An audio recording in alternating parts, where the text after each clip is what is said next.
सालियान कुटुंबावर दबाव होता असा आरोप दिशाच्या वडिलांचे वकील निलेश ओझा यांनी केलाय। तर माझ्यावर कोणाचाही दबाव नव्हता असं स्पष्टीकरण दिशाचे वडील सतीश सालियान यांनी दिलंय। दरम्यान या सगळ्यावर पेडणेकर यांनी सुद्धा प्रतिक्रिया दिली आहे। 2.5 वर्ष पहिले हे यांचं गुंडांचं राज्य होतं। त्या काळात दुसऱ्याच्या मुलीवर बलात्कार करायचे, मर्डर करायचे, ज्याने आवाज उचलला त्याला मारायचं, हे सगळे काम यांचे चालू होते। कोणी यायला समोर तयार नव्हतं। आणि लिटरली सतीश सालियान यांच्या घरी जाऊन ती किशोरी पेडणेकर असतील, आणखीन जे काय असतील, त्यांना दबाव आणणार, यांच्या घरात त्या रोहन राहायला ठेवणार, हे सगळ्या गोष्टी यात लिहून आहे।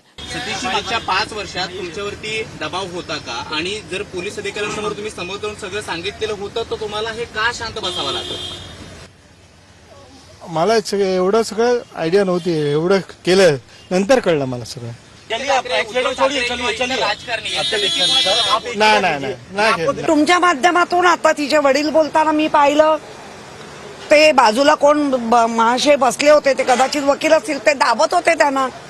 पण उत्स्फूर्त त्यांनी सांगितलं की माझ्यावर कोणाचाही दबाव नाही, आमच्याकडे कोणतेही पुरावे नाहीत। मी एक आई, ताई, बाई म्हणून म्हणेन तिला न्याय नक्की मिळाला पाहिजे, आणि जर तुमच्याकडे पुरावे आहेतच तर ते आणा, सिद्ध करा, आणि जो कोणी आरोपी त्याला न्या ना फासापर्यंत। कोणी अडवलंय तुम्हाला?